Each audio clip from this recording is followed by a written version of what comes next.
Our lives are defined by the way we see the world.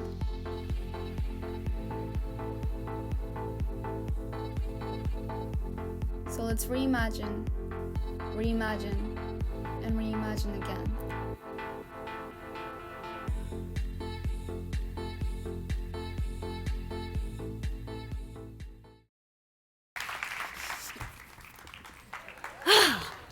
Hi, everyone. I'm Jessie Graff. I'm a stunt woman, a ninja warrior, and an aspiring superhero.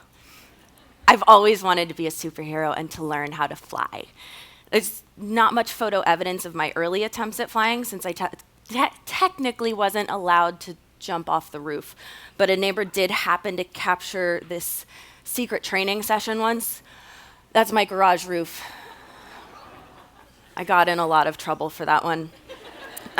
So even though my definition of what it means to be a superhero may have evolved somewhat over the years, feels like every crazy winding turn my life has taken has somehow progressed me more and more towards that original goal.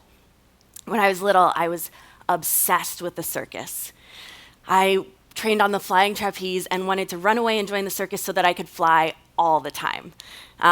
I went on to train in gymnastics. I competed in gymnastics, in diving, pole vaulting. I studied some martial arts and majored in theater, which again seems random, but by the time I graduated from the University of Nebraska, I had a strong foundation of training and a clear set of progressions to work towards becoming an action hero on TV.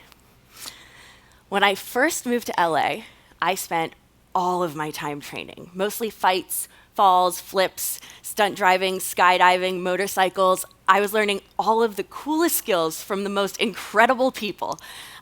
It felt like even if I never actually made it in the business, this lifestyle of training with the best people, the specialists in everything they do, it was everything I'd ever wanted. I'm just so in love with this feeling of flying, of soaring through the air and flipping and testing my limits and surpassing my own expectations. And I found a job that allows me to do exactly that. So before long, I was a successful stunt woman, doubling actors on popular TV shows almost every day. I got to be a spy, a cat burglar, soldier, police officer, pirate, ninja. I got to jump off of buildings and ridges and hang from helicopters. It was everything I'd ever wanted. And I was working my way up in the industry towards bigger roles in feature films. And that's when I blew out my knee. I did a jump spin kick and just landed wrong and watched my knee pop 90 degrees in the wrong direction. I tore the ACL, MCL, and meniscus. It's the trifecta, often thought of as a career-ending injury. I know that nobody died and it's just a knee, but to me, my entire world had just crumbled. This is a photo of my legs. You can see those are the knees, these are my thighs, and this one has just atrophied away to nothing. All the muscles are gone. So it was crushing. It was just, an ACL surgery takes an entire year to heal, if at all, and my whole life was on hold. If it had been a shorter, smaller recovery time, I would have just obsessively studied stunt videos, fight choreography, and camera angles, and been back to work in no time. But this is a whole year, and so I knew that if I stayed immersed in that stunt world, I would definitely go back to training martial arts too soon, re-injure my knee, and possibly never recover. So I needed a new plan. I had to reevaluate everything that I was doing and figure out where I'd gone wrong. And I pretty quickly realized that everything I did was intense, high-impact, lower body training and landing and stunts, but with no focus on strength training, stabilization, or recovery. So in a way, I had set myself up for this. So I became determined to rebuild my body stronger than ever, to create an armor of muscles to protect my joints so that I would never break again. Obviously, lower body training was somewhat limited for a while, so I focused on upper body.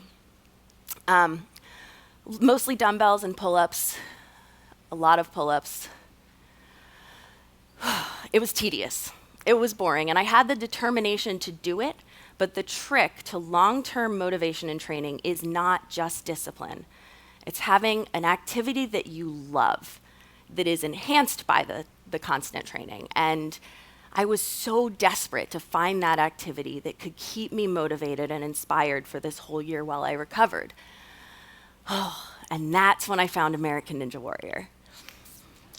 It was just, I never expected to be inspired by a reality show. But this was different. These guys were doing things that I would have sworn were impossible. They were hanging from these tiny ledges, barely big enough for their fingertips, and they were swinging and leaping from one to another like monkeys. It was everything I was looking for. And so I'd found the goal that I could get inspired by that could keep me motivated for a whole year while I got my leg to heal. So pretty quickly, I found myself fully immersed in this amazing, supportive community of incredible athletes who loved flying and testing their limits as much as I did. It changed everything. So as I gained strength, I started to feel capable again. I felt like myself, and with the ability to climb and swing and walk on my hands, I could get around and I didn't miss my leg so much. So ninja training got me through that year. It helped me to perfectly stick to my physical therapy protocol so that I was able to return to full health just in time for a Supergirl audition. So I got to fly. That one's me. I'm actually doubling Bizarro Supergirl and working with my long-term role model and now friend, Shauna Duggins, who is the main Supergirl double. Dream come true. And I continued working more than ever. I actually got to work on Wonder Woman, and I spent almost a whole year in the UK working on Wonder Woman 1984, which comes out in June, by the way. So ninja training got me my life back. It got me back everything that I thought I had lost in this knee injury. But it did so much more than that. It took everything I loved and combined it into one course. And it took on a life of its own. She's gonna make history! History! The first one right there! To complete stage one, Jessie Graff has done it! Yes! The first to get past the wedge! She's now gone farther than any athlete tonight! No woman has ever completed the floating monkey bars! It's about to go down! She's gonna add another first under her belt! She's got a superhero! Transfers! Gotta get that bar locked in! Going for the disc! Adding another first into her utility belt! She's done it! Nice! Unbelievable! Now so far she's gone the highest than any ninja! Yes! History is made! The first woman of this new world wall!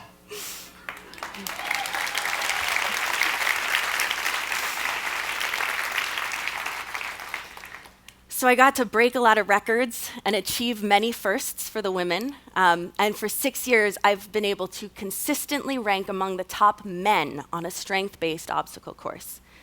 So I discovered my own strength, but also unlocked my potential to have an impact. So many women are told that they can't be strong, and I got to be one of the women who showed them that they could. It's been such a privilege, and just through pursuing my own goals, I've been able to help women all over the world believe in themselves and to inspire little girls to be strong and to love their muscles. They see me as a superhero, and they believe that they can become their own heroes. So, looking back, it feels like that knee injury was actually one of the best things that ever happened to me. And knowing how that catastrophe turned out makes every current struggle feel more manageable and even exciting. So now, even though my first reaction to a problem might be to panic because the world is ending again, I can pretty quickly remember to ask myself what amazing adventure could come about because of this. What opportunity is open to me now that would have been unavailable without this setback? And when I'm able to see those options and take action on them, I don't get stuck in the sadness over what went wrong. I get really inspired about the new possibilities and where they could take me. And I can't wait to see what's next.